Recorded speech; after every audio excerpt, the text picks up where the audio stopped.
ओम नमः शिवाय। ओम नमः शिवाय। आप सभी को पता है कि सोमवार का दिन भगवान शिव को समर्पित है। इस दिन 16 सोमवार की व्रत कथा सुनने से और कहने से आपके सभी दुखों का अंत हो जाता है। तो आज की वीडियो में हम 16 सोमवार व्रत कथा सुनेंगे। मृत्यु लोक में भ्रमण करने की इच्छा करके एक समय श्री भूतनाथ भगवान भोलेनाथ माता पार्वती के साथ मृत्यु लोक में पधारे। भ्रमण करते करते दोनों विंदर्भ देशांतर्गत अमरावती नाम की अति रमणीक नगरी में पहुंचे। अमरावती नगरी स्वर्ग के सदृश सभी प्रकार के सुखों से परिपूर्ण थी। उसमें वहां के महाराजा द्वारा बनाया हुआ अति रमणीक शिवजी का मंदिर भी था। भगवान शंकर भगवती पार्वती के साथ उस मंदिर में निवास करने लगे। एक समय माता पार्वती जी भगवान भोलेनाथ को प्रसन्न देख मनोविनोद करने की इच्छा से बोली, हे महाराज, आज तो हम दोनों चौसर खेलेंगे। शिवजी ने प्राण प्रिया की बात को मान लिया और चौसर खेलने लगे। उसी समय मंदिर का पुजारी ब्राह्मण मंदिर में पूजा करने आया। माता पार्वती ने पुजारी से प्रश्न किया, पुजारी बताओ, इस बाजी में हम दोनों में से किसकी जीत होगी? ब्राह्मण बिना विचारे जल्दी से बोल उठा कि महादेव जी की जीत होगी। थोड़ी देर में बाजी समाप्त हो गई और पार्वती जी की जीत हुई। पार्वती जी को बहुत गुस्सा आया और ब्राह्मण को झूठ बोलने के अपराध के कारण श्राप देने को चले। भोलेनाथ ने माता पार्वती जी को बहुत समझाया, लेकिन उन्होंने ब्राह्मण को कोढ़ी होने का श्राप दे दिया। कुछ समय बाद पार्वती जी के श्रापवश पुजारी के शरीर में कोढ़ पैदा हो गया। वह बहुत अधिक दुखी रहने लगा। पुजारी को श्राप का कष्ट भोगते हुए जब बहुत दिन गुजर गए, तब एक दिन देवलोक की अप्सराएं शिवजी की पूजा करने के लिए उसी मंदिर में पधारी। पुजारी के कोढ़ के कष्ट को देखकर उन्हें बड़ी दया आई। उन्होंने उससे रोगी होने का कारण पूछा। पुजारी ने निसंकोच सारी बातें उन्हें बता दी। वे अप्सराएं बोली, हे पुजारी, अब तुम अधिक दुखी मत होना। भगवान शिव तुम्हारे सारे कष्टों को दूर कर देंगे। तुम सब व्रतों में श्रेष्ठ 16 सोमवार का व्रत भक्ति भाव से किया करो। पुजारी ने अप्सराओं से नम्रता पूर्वक 16 सोमवार व्रत की विधि पूछी। अप्सराओं ने बताया, सोमवार को भक्ति भाव से व्रत करो, साफ वस्त्र पहनो, संध्या व उपासना के बाद आधा शेर गेहूं का आटा लो, उसके 3 भाग करो और घी, गुड़, दीप, नैवेद्य, पुंगीफल, बेलपत्र, जनेऊ, जोड़ा, चंदन, अक्षत, पुष्पादि के द्वारा प्रदोष काल में भगवान शंकर की विधि से पूजा करो।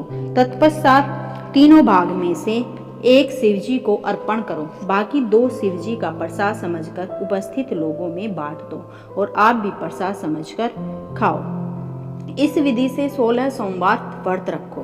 17वें सोमवार को पाव से पवित्र गेहूं के आटे की बाटी बनाओ, उसमें घी और गुड़ मिलाकर चूरमा बनाओ। भगवान भोलेनाथ को भोग लगाकर उपस्थित भक्तों में बांट दो। इसके बाद कुटुंब सहित प्रसाद लो तो शिवजी की कृपा से उसकी सभी मनोकामनाएं पूरी हो जाती हैं। ऐसा कहकर अप्सराएं स्वर्ग को चली गई।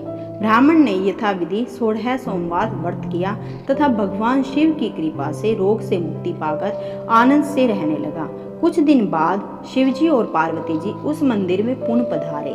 ब्राह्मण को निरोग देखकर पार्वती जी ने ब्राह्मण से रोग से मुक्त होने का कारण पूछा। ब्राह्मण ने 16 सोमवार व्रत कथा सुनाई। पार्वती जी बहुत प्रसन्न हुई।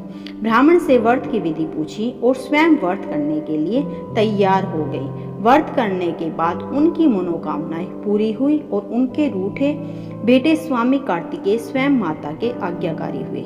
कार्तिकेय जी को अपना यह विचार परिवर्तन का रहस्य जानने की इच्छा हुई और वे माता से बोले, हे माता, आपने ऐसा कौन सा उपाय किया जिससे मेरा मन आपकी ओर आकर्षित हो गया? पार्वती जी ने वही 16 सोमवार व्रत कथा की कथा उनको सुना दी। कार्तिकेय जी ने कहा, इस व्रत को मैं भी करूंगा, क्योंकि मेरा प्रिय मित्र ब्राह्मण बहुत दुखी दिल से परदेश गया है और मेरी उससे मिलने की बहुत इच्छा है। कार्तिकेय जी ने भी इस व्रत को किया और उनका प्यारा मित्र मिल गया। मित्र ने इस आकस्मिक मिलन का भेद पूछा तो कार्तिकेय जी बोले, हे मित्र, हमने तुम्हारे मिलने की इच्छा करके 16 सोमवार का व्रत किया था।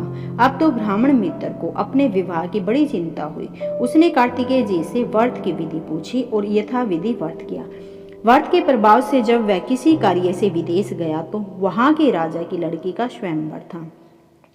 राजा ने प्रण किया था कि जिस राजकुमार के गले में सब प्रकार से शरणांगित हथिनी माता डालेगी, मैं उसी के साथ अपनी प्यारी बेटी का विवाह कर दूंगा। शिवजी की कृपा से वह ब्राह्मण भी उस स्वयंवर को देखने की इच्छा से राज्यसभा में एक ओर जाकर बैठ गया और नियत समय पर हथिनी आई और उसने जयमाला उस ब्राह्मण के गले में डाल दी। राजा ने अपनी प्रतिज्ञा के अनुसार बड़ी धूमधाम से अपनी कन्या का विवाह उस ब्राह्मण के साथ कर दिया और ब्राह्मण को बहुत सा धन और सम्मान देकर संतुष्ट किया। ब्राह्मण सुंदर राजकन्या पाकर सुख से जीवन व्यतीत करने लगा।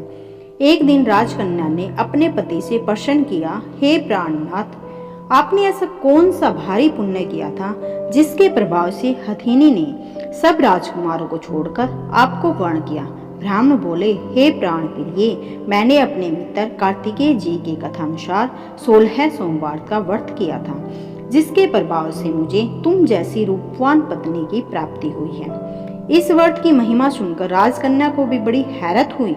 वह भी पुत्र की कामना करके इस व्रत को करने लगी। शिवजी की दया से उसके गर्भ से एक अति सुंदर, सुशील, धर्मात्मा और विद्वान पुत्र उत्पन्न हुआ। माता और पिता उस देव पुत्र को पाकर अधिक प्रसन्न हुए और उसका लालन पालन अच्छी प्रकार से करने लगे। जब पुत्र समझदार हुआ तो एक दिन उसने अपनी पत्नी माता से प्रश्न किया कि हे माँ, तुमने कौन सा व्रत और तप किया है जो मेरे जैसा पुत्र तुम्हारे गर्भ से उत्पन्न हुआ? उसकी माता ने 16 सोमवार की व्रत कथा पुत्र को बताई। पुत्र ने सब तरह के मनोरथ पूर्ण करने वाले इस सरल व्रत को सुना तो वह भी राज्याधिकार पाने की इच्छा से हर सोमवार को यथाविधि यह व्रत करने लगा।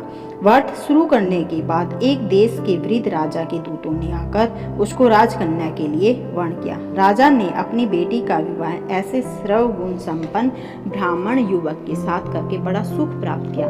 वृद्ध राजा के दिवंगत हो जाने पर इसी ब्राह्मण को सिंहासन पर बैठाया गया, क्योंकि दिवंगत राजा के कोई पुत्र नहीं था। राज्य का उत्तराधिकारी होकर भी वह ब्राह्मण पुत्र 16 सोमवार का व्रत करता रहा। जब 17वां सोमवार आया तो विपर पुत्र ने अपनी प्रियतमा से पूजन सामग्री लेकर शिव पूजा के लिए शिवालय में चलने को कहा, परंतु उसकी पत्नी ने उसकी आज्ञा की परवाह न की। दास दासियों द्वारा सब सामग्रियां शिवालय में भिजवा दी, परंतु स्वयं नहीं गई। जब राजा ने शिवजी का पूजन समाप्त किया तब आकाशवाणी हुई, हे राजा, अपनी इस रानी को राजमहल से निकाल दे, नहीं तो यह तेरा सर्वनाश कर देगी। यह आकाशवाणी सुनने के बाद राजा के आश्चर्य का ठिकाना न रहा। उसने मंत्रणा गृह में आकर अपने सभासदों को बुलाकर कहा, मंत्रियों, मुझे आज शिवजी की आकाशवाणी हुई। राजा, तू अपनी इस रानी को राज्य से निकाल दे, नहीं तो यह तेरा सर्वनाश कर देगी। राज्य के मंत्री और सभासद आदि सब विस्मय और दुख में डूब गए, क्योंकि जिस कन्या के कारण उसे राज्य मिला था, राजा उसी को निकालने की बात कह रहा था। यह कैसे हो सकता है? पर राजा ने मंत्रियों की परवाह नहीं की। उसने अपनी पत्नी को राजमहल से निकाल दिया। रानी दुखी हृदय से भाग्य को कोसती हुई राज्य से बाहर चली गई। बिना पत्रत्राण फटे हुए वस्त्र पहने भूख से दुखी हृदय से भाग्य को कोसती हुई चली जा रही थी कि उसके अचानक एक बुढ़िया से भेंट हुई जो सूत काट कर बेचने जाती थी।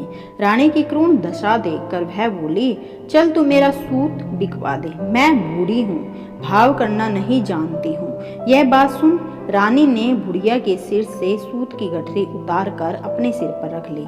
थोड़ी देर के बाद आंधी आ गई और बुढ़िया का सूत पोटली सहित उड़ गया। बेचारी बुढ़िया पछताती रह गई। उसने रानी को अपने से दूर करने को कहा। इसके बाद रानी एक तेली के घर गई तो शिवजी के प्रकोप के कारण तेली के सभी मटके उसी क्षण चटक गए। तेली ने भी रानी को अपने घर से निकाल दिया। बहुत से दुख उठाती रानी एक दिन नदी के किनारे गई तो नदी का सारा जल सूख गया।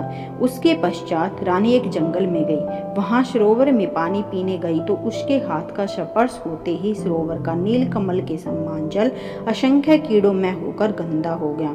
रानी ने भाग्य पर दोष रोपण करते हुए उस जल को पीकर पेड़ की शीतल छाया में विश्राम करना चाहा, परंतु वह जिस पेड़ के नीचे विश्राम करती उस पेड़ के पत्ते तुरंत टूटकर गिर जाते थे। वन सरोवर जल की ऐसी दशा देख गौ चराते ग्वाले ने अपनी गुसाई जी से, जो उस जंगल में स्थित मंदिर में पुजारी थे, यह बात बताई।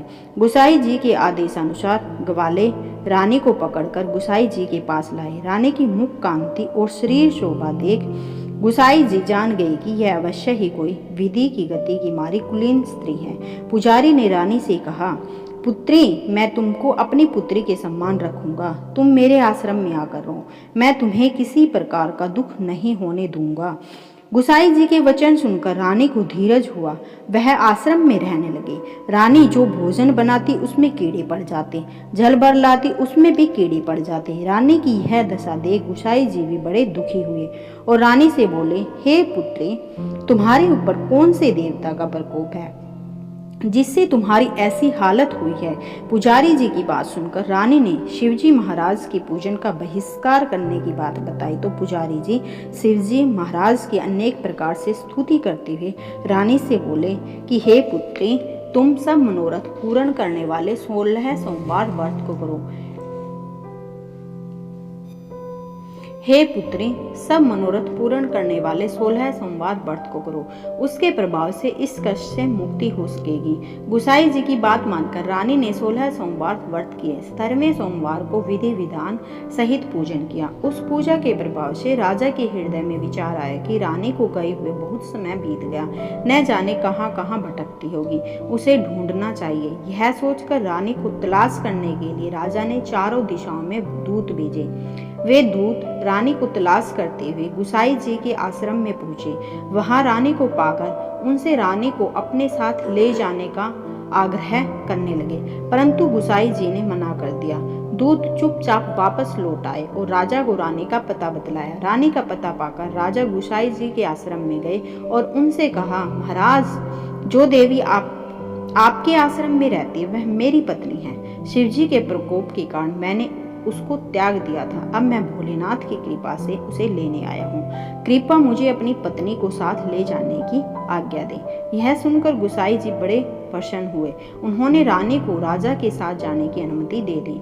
राजा बड़ी प्रसन्नता से रानी को महल में लेकर आया। सारे राज्य में उत्सव मनाया गया और चारों तरफ प्रसन्नता की लहर दौड़ गई। सारी प्रजा ने अपनी रानी के आने पर खुशियां मनाई। राजा और रानी फिर नियम पूर्वक 16 सोमवार के व्रत का पालन करते हुए बहुत समय तक आनंद पूर्वक भूलोक पर निवास करते रहे। अंत समय में दोनों को मोक्ष की प्राप्ति हुई। इस प्रकार जो मनुष्य 16 सोमवार के व्रत को श्रद्धा पूर्वक करता है उसकी सभी मनोकामनाएं भगवान शिव जी की कृपा से पूर्ण होती हैं और उसे मोक्ष की प्राप्ति होती है। तो ये थी 16 सोमवार की व्रत कथा। बोलो भगवान भोलेनाथ की जय। आपको अगर कथा पसंद आए तो प्लीज़ लाइक करना, चैनल पर नए हैं तो सब्सक्राइब करना। Thanks for watching.